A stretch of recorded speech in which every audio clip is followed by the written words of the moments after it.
جن پہ قرضے ہیں نا، جو تنگ دست ہیں، جو روز رکے بھیجتے ہیں دعاؤں کے کہ بڑی پریشانیاں، وہ وظیفہ سنیں، وہ وظیفہ سنیں۔ ہمارے زمانے میں وظیفے لینے کا رواج نہیں، تویز لینے کا رواج ہے۔ لینا چاہیے، تویز بری چیز نہیں، اچھی چیز ہے، لیکن زیادہ کام برکت والا کیا ہے؟ اللہ اللہ کرنا۔ ایک تابعی بزرگ، تابعی ہیں، صحابی کے شاگرد ہیں، فرماتے ہیں میں مسجد اقصیٰ میں گیا، فلسطین میں مسجد اقصیٰ میں، ایک شخص کو میں نے دیکھا، بڑا نورانی چہرہ اس کا، اور بڑا اس کے وجود کے اندر عجیب سی کشش، خوشبو دور تک پھیلی ہے۔ وہ بندہ نا نماز نہیں پڑھ رہا تھا، سجدے ہی کرتا جا رہا تھا، ایک سجدہ، دوسرا سجدہ، تیسرا سجدہ، اور سجدہ کرتا تو دیر تک سجدہ کرتا، پھر سجدہ کرتا تو دیر تک۔ کہتے ہیں جب وہ فارغ ہوا تو میں نے گزارش کی، میں نے کہا بزرگوں ایک بات پوچھنے کو دل کرتا ہے۔ انہوں نے کہا پوچھو۔ کہنے لگے آپ اتنے سجدے کیوں کرتے ہیں؟ کہتے ہیں میں نے پوچھا تو بزرگوں نے رونا شروع کر دیا، اتنا روئے کہ ہچکی بد گئی۔ پھر میں نے کہا حضور میں نے کوئی غلط بات پوچھ لی، آپ تو پریشان ہو گئے؟ کہنے لگے پھر رونے لگے۔ میں نے پھر کہا حضور آپ، میں نہیں پوچھتا سوال، کرتے پھر رونے لگے۔ 3 دفعہ روئے تو کہنے لگے سنو، میں رسول اللہ کا صحابی ہوں، میں نبی پاک کا، میں نے اپنے حبیب سے سنا ہے کہ جب کوئی بندہ رب کو ایک سجدہ کرتا ہے تو اللہ اس کے گناہ معاف کرتا ہے، ایک سجدہ کرتا ہے تو اللہ کیا کرتا ہے؟ بولیے، اللہ گناہ بھی معاف کرتا ہے، رب اسے نیکی بھی عطا کرتا ہے، اور اپنی بارگاہ میں اس کا درجہ بھی بلند فرماتا ہے۔ ایک سجدہ اور 3 فائدے، گناہ بھی معاف ہوئے، نیکی بھی ملی، اور درجہ بھی بلند ہوا۔ کہتے ہیں یہ کیا کہ بزرگ پھر رونے لگے۔ جب وہ خاموش ہوئے میں نے کہا حضور اگر ناراض نہ ہوں تو مجھ پر تو کیفیت ہی عجیب طاری ہو گئی ہے، آپ کے اس رنگ نے میرا بھی رنگ بدل دیا ہے، پوچھ سکتا ہوں آپ کون ہیں؟ پوچھ سکتا ہوں آپ کون ہیں؟ کہتے جب میں نے سوال کیا تو انہوں نے پھر آنسو پوچھے، کہنے لگے میں رسول اللہ کا نوکر ابو ذر غفاری ہوں، میں ابو ذر غفاری ہوں، میں اپنی زندگی سجدے میں بتانا چاہتا ہوں، میں وقت اللہ کے حضور سجدہ کر۔ ہمارے ہاں میں نے اس دن بھی کہا تھا، ہمارے ہاں لوگوں نے بہانہ بنا لیا ہے حضور بخشوا دیں گے، محفل نعت 6 گھنٹے کی، نماز 5 منٹ کی، حضور بخشوا دیں گے۔ سنو نا جنہیں حضور بخشوا رہے ہیں، حضور انہیں بتا کیا رہے ہیں؟ حضور انہیں بتا کیا رہے ہیں؟ اللہ اکبر، کیا انداز ہے۔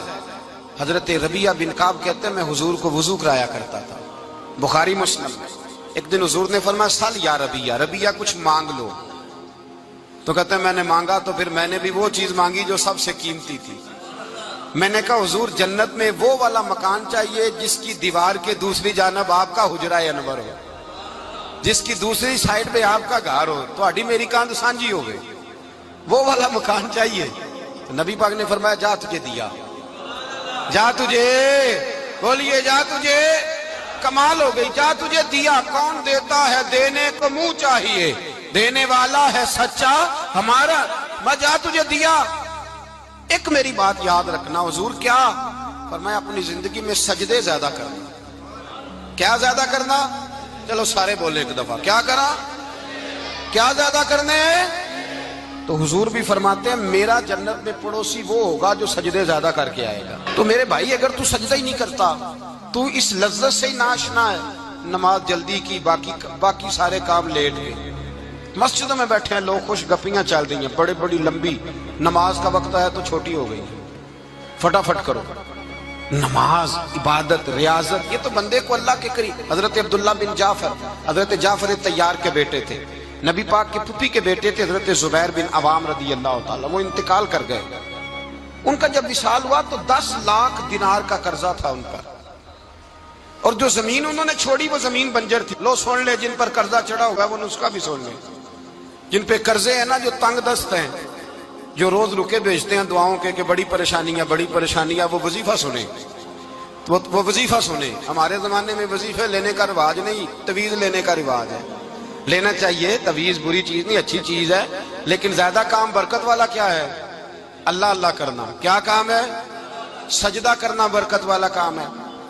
حضرت عبداللہ بن جعفر طیار کہتے ہیں میں نے قرضہ لینا تھا زبیر بن عوام سے، وہ وصال کر گئے، میں ان کے بیٹے کے پاس گیا، عبداللہ بن زبیر کے پاس۔ میں نے کہا پیسے لینے تھے، کہا بالکل لینے ہیں، میرے ابا جی مجھے وصیت کر کے گئے، لکھ کے گئے کہ یہ پیسے دینے۔ اور وہ یہ لکھ کے گئے ہیں میں زندگی بھر کوشش کرتا رہا ہوں، ادا نہیں ہو سکے، بیٹا تیری ذمہ داری ہے میرے قرضے ادا کرنا۔ عبداللہ بن زبیر رضی اللہ تعالیٰ عنہ کہنے لگے میں انشاءاللہ آپ کی رقم دے دوں گا۔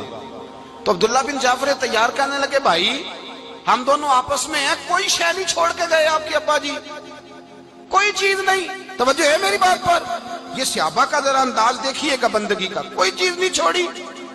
تو حضرت زبیر بن عوام کہنے لگے ایک زمین کا ٹکڑا ہے وہ بھی بنجر ہے، اس میں بھی کوئی کھیتی نہیں اگتی، سبزہ نہیں ہوتا، بنجر ہے، پانی کوئی نہیں، اور وہ اتنی خشک ریتلی زمین ہے کہ بڑا مشکل کام ہے وہاں سیراب کرنا، بے آباد زمین ہے۔ حضرت سیدنا عبداللہ بن جعفر کہنے لگے تو اس طرح کر، وہ مجھے ساری نہ دے، اس میں سے تھوڑی سی مجھے دے دے، میں 10 لاکھ دینار کے عوض وہی رکھ لیتا، تیرے باپ کا قرضہ ادا ہو گیا، دے تو صحیح۔ انہوں نے کہا آپ کیا کریں گے، وہ تو کسی کام کی نہیں، چند کوڑیوں کی بھی نہیں، فرمایا مجھے دے دو، میں جانوں اور میرا کام جانے۔ او بھائی یہ تھے بندگی والے لوگ، یہ تھے جن کا رب سے رشتہ ہے، جنہوں نے حضور کے صلی اللہ علیہ وسلم کے پاس بیٹھ کر بندگی سیکھی تھی۔ کہتے زمین کا ٹکڑا لے لیا، بنجر بے آباد ریتلی زمین، جب میرے حصے میں آئی پہلے دن اپنے غلام سے کہنے لگے جو جگہ تجھے زیادہ سخت لگتی ہے نا وہاں میرا مصلی بچھا دے، جو تجھے زیادہ بنجر بے آباد لگتی ہے وہاں مصلی بچھا، مصلی بچھا۔ غلام نے مصلی بچھایا تو عبداللہ بن جعفر نے اللہ اکبر کہہ کے نیت باندھی۔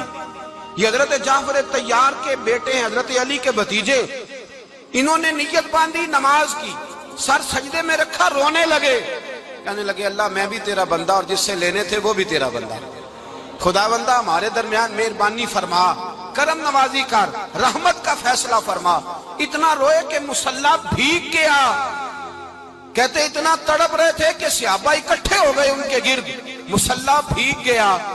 جب بھیگا ہوا مصلی نماز مکمل کر کے اٹھایا نا، کہتے مصلی اٹھایا تو نیچے سے اللہ نے پانی کا چشمہ جاری فرما دیا، اللہ نے پانی کا چشمہ جاری کر دیا، فرمایا بناؤ حوض، کرو کھیتیاں سیراب۔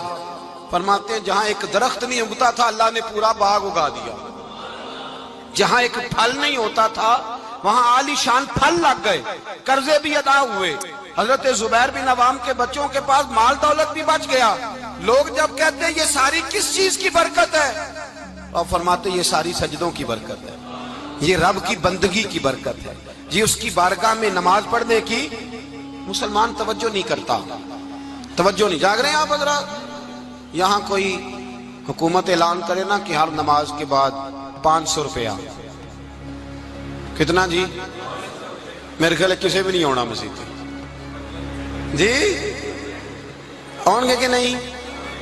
نہیں تھوڑے جے بول دے ہو، جڑے نہیں بول دے ہونا تو بالکل ہی نہیں نہ ہونا، ہونا پکا پتہ لگ گیا۔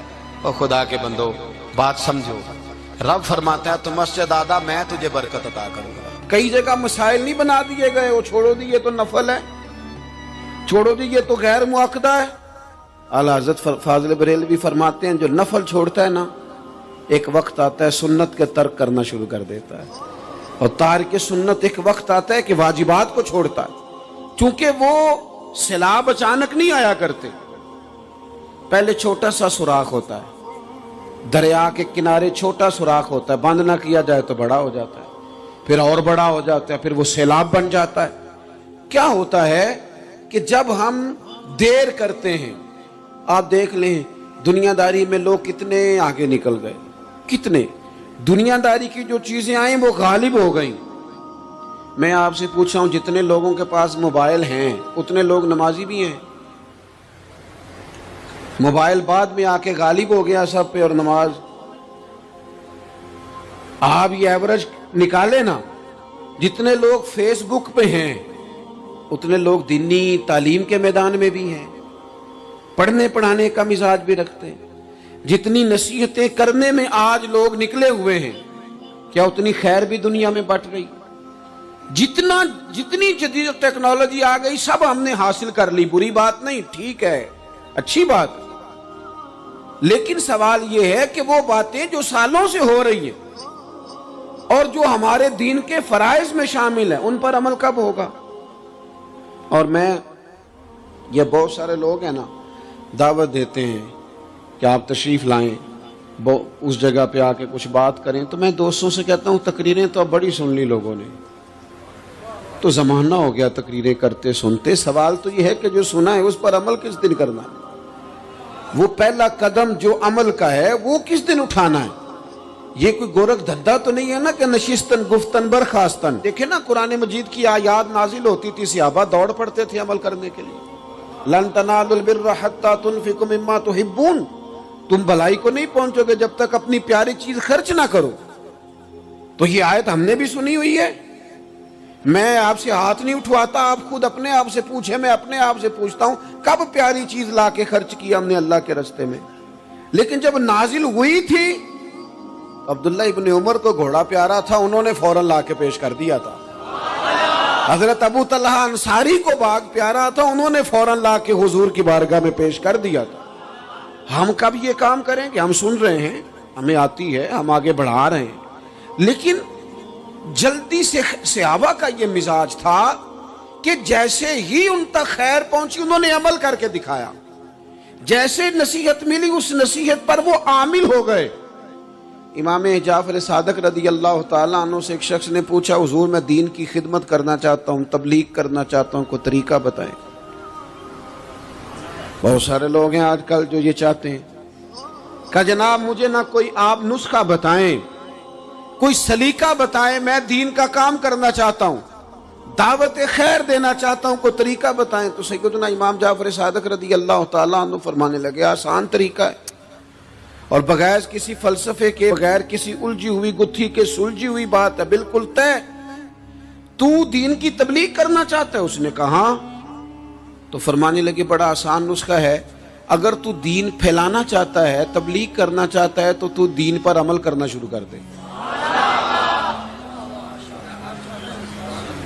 عمل کے بڑے اثرات ہوتے ہیں۔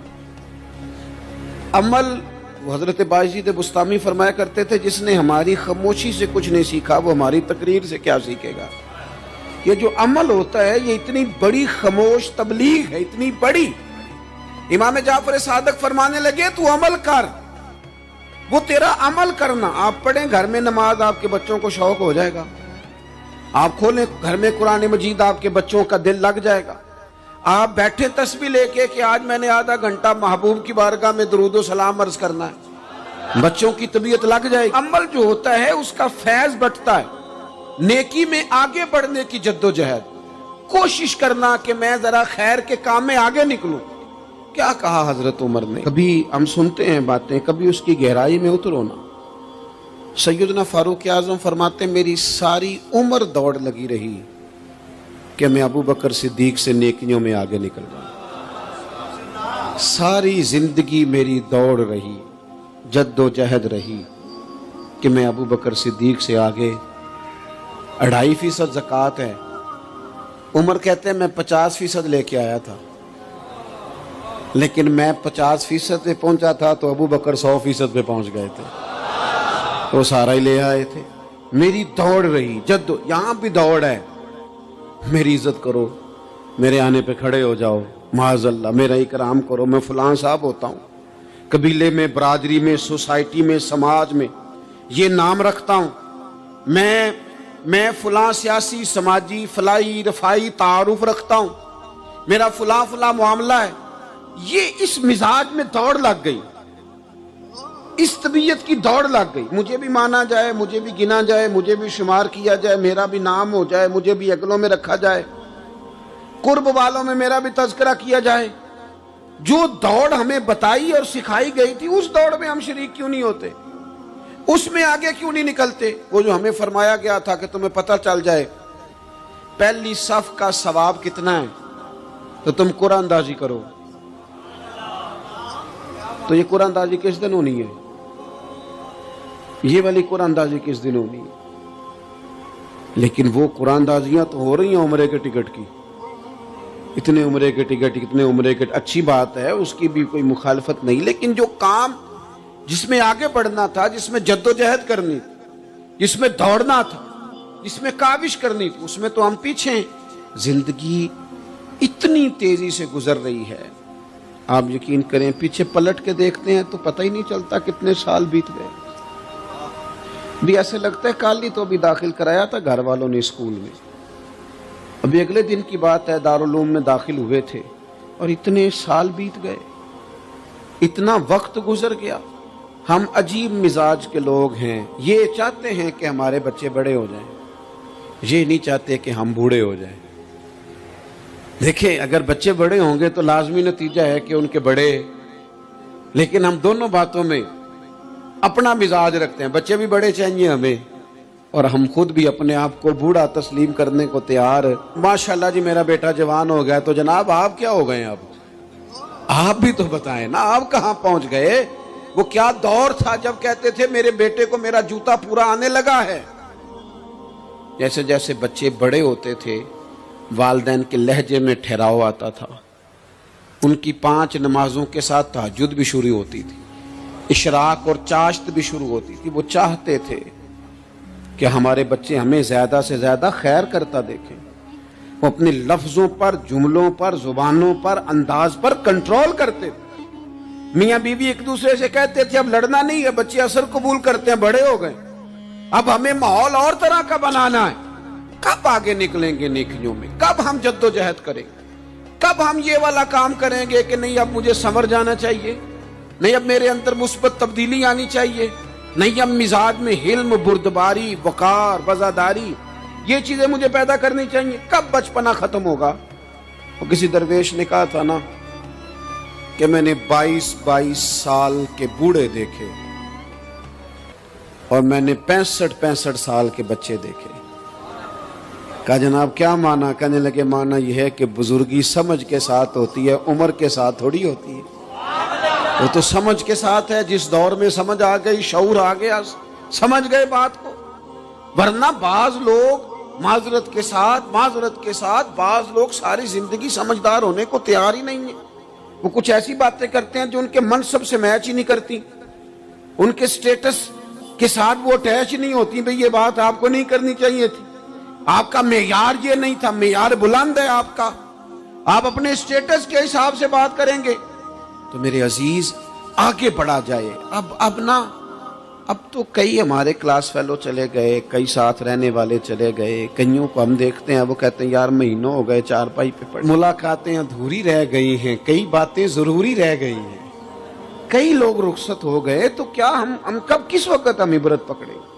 بس چپ کر کے جنازہ پڑھ کے آ گئے کہ صرف اسی کا ہونا تھا، قبر پہ فاتحہ پڑھ کے آ گئے کہ صرف اسی کو دفن ہونا تھا، کسی کی کل خانی میں چہلوں میں شرکت کر کے آ گئے، کسی کی ہونی تھی میری ہونی نہیں ہے۔ اپنے اعمال میں پختگی لائی جائے، آگے بڑھا جائے۔ حضرت جابر ابن عبداللہ رضی اللہ تعالیٰ عنہ فرماتے میں نے میدان احد میں ایک صحابی کو دیکھا کھجور کھا رہے تھے۔ کتنا ٹائم لگتا ہے کھجور کھانے میں؟ گوشت کی بھری ہوئی پلیٹ نہیں تھی ان کے سامنے کہ ساری خالی ہونے میں دیر لگے گی، کھجور کھا رہے تھے، بخاری شریف ہے۔ اور کھجور کھاتے کھاتے کریم محبوب علیہ السلام کی عالی مرتبت بارگاہ میں عرض گزار ہوئے یا رسول اللہ اگر آج میں شہید ہو جاؤں تو کہاں جاؤں گا؟ تو حضور نے فرمایا جنت میں۔ حضرت جابر ابن عبداللہ فرماتے ہیں وہ بات انہوں نے سنی تو وہ جو کھجور کھا رہے تھے وہ باقی کی منہ سے نکال دی۔ کیا معنی؟ کہیں کھجور کھاتے کھاتے دیر نہ ہو جائے، کہیں دیر نہ ہو جائے۔ وہ کھجور نکال دی اور میدان میں اترے اور وہ لڑے اور انہوں نے جد و جہد کی اور وہ اسلام کا نام لے کر ڈٹ گئے، رسول اللہ صلی اللہ تعالی علیہ وسلم کے پیغام پر کھڑے ہو گئے، اللہ نے انہیں شہادت عطا کر دی۔ انہوں نے کھجور کھانے کا وقت بھی انتظار نہیں کیا کہ کہیں لیٹ نہ ہو جائے۔ کیا معنی ہے؟ کھجور کھانے سے پہلے پہلے اللہ نے انہیں جنت عطا فرما دی۔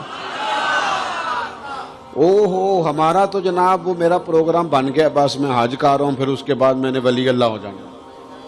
بھائی یہ بچوں کی شادی ہو جائے، تھوڑے سے کام ہے، میں پھر مسجد میں ہی ہوں۔ بھائی دلی تو بڑی دور ہے، دلی دور است۔ یہ آپ جو باتیں سنا رہے ہیں یہ تو لمبی ساری بات ہے، یہ تو کام شروع کر دینا چاہیے تھا، اس پر تو عمل شروع کر دینا، روکا کس نے؟ آپ بچوں کے بیاہ بھی کریں لیکن ساتھ حضور کی بارگاہ میں درود و سلام بھی پیش کریں۔ آپ ڈیوٹی پہ بھی جائیں، رزق حلال بھی کمائیں، پر اگر رب توفیق دینا تو سویرے اٹھ کے ایک سپارہ قرآن مجید کا تلاوت بھی فرمائیں۔